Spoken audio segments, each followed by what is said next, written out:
earlier today, me and Brett posted a clip on Instagram, pulled from our live show yesterday, where we talk about Michael Andrew, we talk about his 200-meter individual medley, and we talk about maybe what's lacking in the last 50 of that race. And I basically said in our live show yesterday that I don't think it's anything to do with aerobic capacity, his fitness, his training methods, but I think it's purely technical.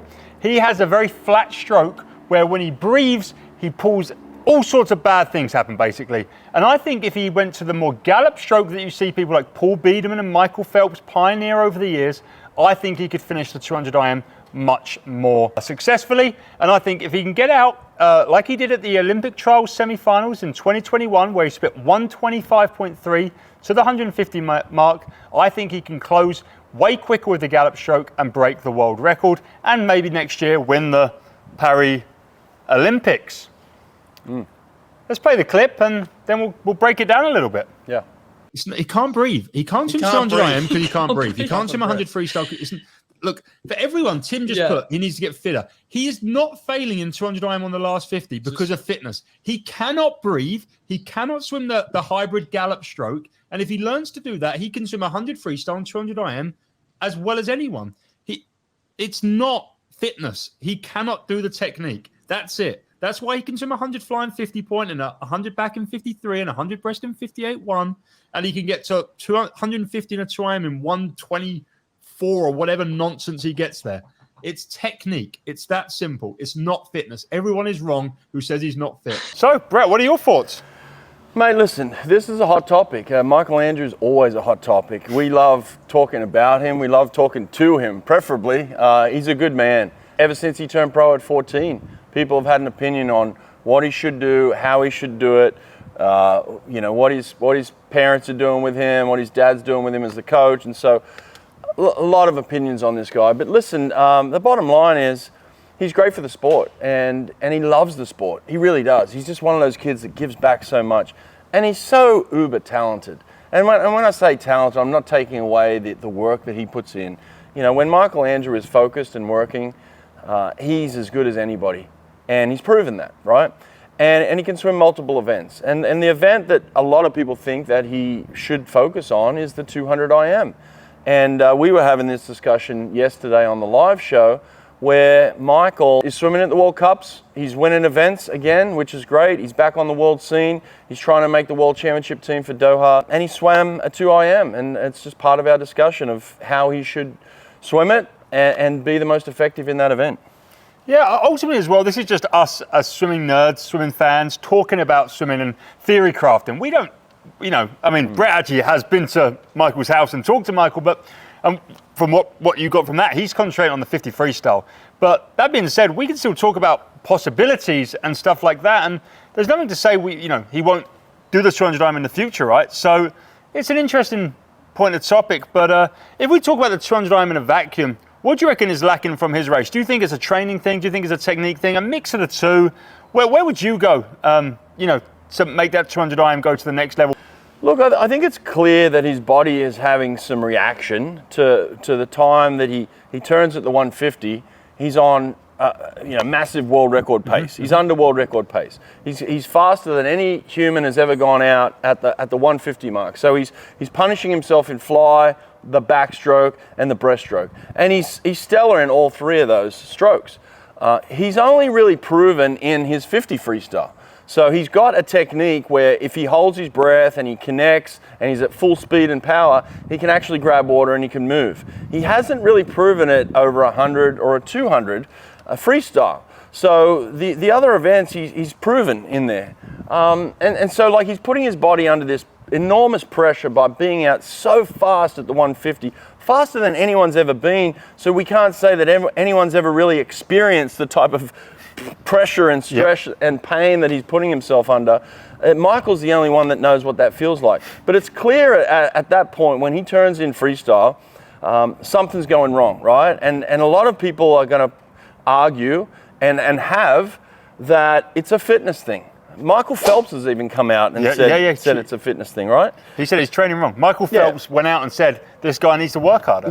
Yeah. So there's that. And then you've come out in this discussion yesterday and kind of reignited the flame of the discussion again. But You said it was a technical thing. So give me a couple of things technically that you think are lacking or are going wrong or could be improved.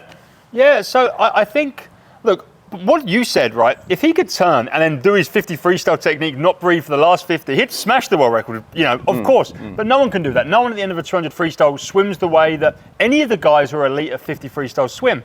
And if you look at the best guys in both the medley events, but also the 200 freestyle event, they have that sort of active recovery on the arm when they breathe, and that creates like a bit of a gallop stroke, a hybrid stroke. People call it different things, but basically you really rotate, you lean, you get leverage off that breath, and then that connects with there. It's a kick-dominated stroke. You need to have a big, strong kick, otherwise you will sink because you're not constant. Like when we sprint freestyle, and Brett's the king of this, you're constantly moving your arms. There's never a dead spot in your freestyle recovery or in the pull. But on this gallop freestyle, there's almost like a three-quarter catch-up thing going on. That can be more efficient, especially when you're under these massive amounts of fatigue. And he can't do that stroke. The other thing is when he breathes, you watch. His right arm is not rotating, so he's not lifting and getting the armpit out. He's not rotating from the hip. So his right arm comes very shallow. It enters very close to his shoulder in front of him. So he's not getting that full extension. He's not rotating and reaching. And then as soon as he breathes, he's dropping the arm. He's basically not getting anything from that side, that pull at all. So he's only getting like one of two pulls. And that's why, especially under fatigue, it's going to be even exaggerated. All these technical flaws are exaggerated and extremified because he's fatigued, which he is fatigued. If you're not, even under fatigue with that hybrid catch-up stroke. Think David Popovich, right? You still can come back in a 27, 28. And that's what we need to do. He doesn't need to be the best last 50 freestyler of the 200 Ironman in history. He doesn't need to go 26. He just needs to go 28. And he goes to world record and beats everyone, including Leon Marchand. I agree with all of that. The part that I think I'm stuck on here is the technique is certainly an issue. When he turns and he looks like that, he's not swimming the correct technique, right? Like it's very poor. But is the technique poor because of the lack of training, maybe, that Michael Phelps is talking about, right? This guy trained for the 200 IM. He swum it. He's mastered it. Ryan Lochte is the same way. They've massive amounts of training at Florida that he was doing for this 200 IM. So these guys know it. They know that you can't skip the work. Now, you're saying it's a technical issue and it's not a fitness issue. Michael's saying it's a fitness issue and not necessarily a technical issue. I'm kind of in the middle here. I kind of think you're both right and you're both wrong. I think that it is some form of fitness issue in regards to the 200 IM. If you're going to put yourself under that type of stress where you hammer a fly back and breast, you've got to be able to switch strokes and turn it on and be able to come home. And that takes training, right? It just does. To be able to switch strokes, switch muscle groups and go and put yourself under that stress, there's clearly something going on there. Now, are you correct in the fact that his technique just doesn't look good at that stage? Yes, he could certainly improve his technique. But I think it's a combination of the two where he's going to have to put himself under that stress and then swim with more of a gallop freestyle where he's leaning on one side, he's loping. It's more of that Jason Lezak kind of catch and grab, and he's favoring a side. But he's going to have to learn to do that under stress. So I think it's a combination, for me personally, of the training for the 200 IM. I'm not saying that Michael doesn't train. I'm not even saying that he doesn't train hard. My God, the guy trains hard. And he's clearly showing that in his other events. Predominantly the hundreds, right? Like he's got his 100 fly, he's got his 100 back, he's got his 100 breast, which he's American record holder in. So it's like he's getting it done. I am still shocked and surprised that he can't put 100 freestyle together. With the speed that he has, with the other strokes that he has, with the talent that he has, I'm just perplexed as to why the guy can't go 47. Obviously, there are two different strokes when it comes to the 50 and the 100. It's the same reason why David Popovich can't go 21 in the 50, right? They're two different strokes. They're two different techniques. One is power-oriented, one is finesse and technique and endurance. So even though we're lobbing the 50 and the 100 in together as sprint events, we're now seeing two different animals master and perfect these two different events, right? So you've got the power athletes on the 50 side, you've got the long, lean, lankier, more endurance athletes kind of hitting that back end in the 100. So there is a specific reason why Michael hasn't put one together yet, but so he just hasn't perfected that technique in that freestyle yet. But I do think that it's a training thing, it's a technique thing, and the combination is going to get him home in that 27, 28 even to get that world record. Yeah. Yeah, I mean, ultimately, look, he's obviously screwed at the end of the race, and I think one of the comments earlier was like, "Oh, he doesn't even do any underwater kicks off that last turn." So yeah, we know he's screwed. But when you're tired, you know you have like a baseline of where you fall to, right?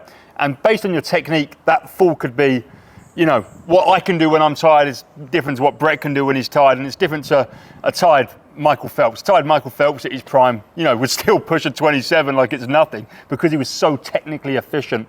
And that does, look, you can argue that's a training, but I think, obviously we're throwing some opinions out here, but the opinion that everyone misses is that Michael Andrew doesn't do work. And I think it's because we're naive and we see USRPT, which stands for ultra short. And that's it. They see ultra short and they're like, oh, this guy does nothing.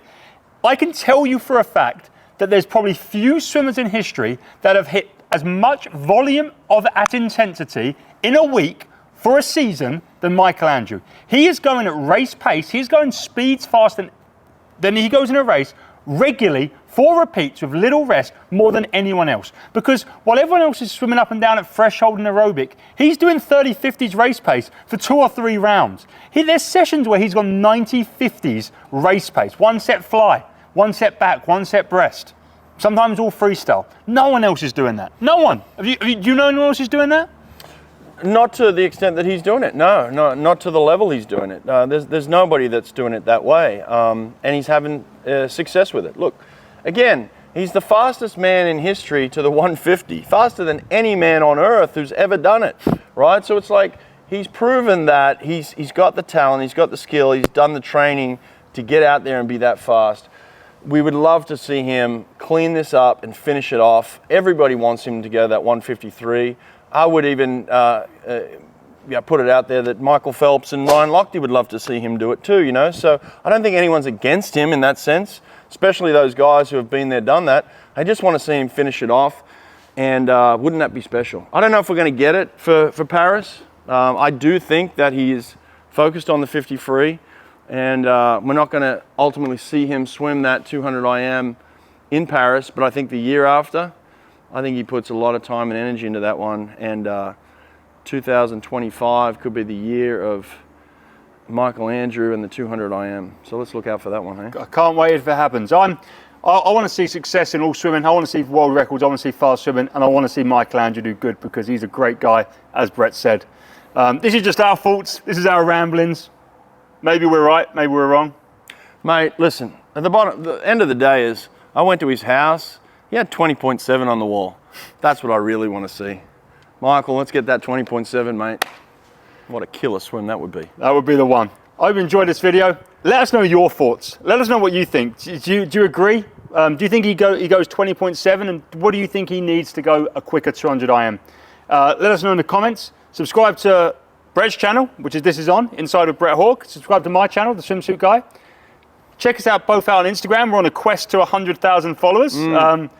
So check us out, Hawke BR on Instagram, at The Swimsuit Guy. And check out our websites. We both offer numerous cool things on our website. So www.theswimsuitguy.co.uk and www.bretthawke.com. Thanks for watching. See you on the next one.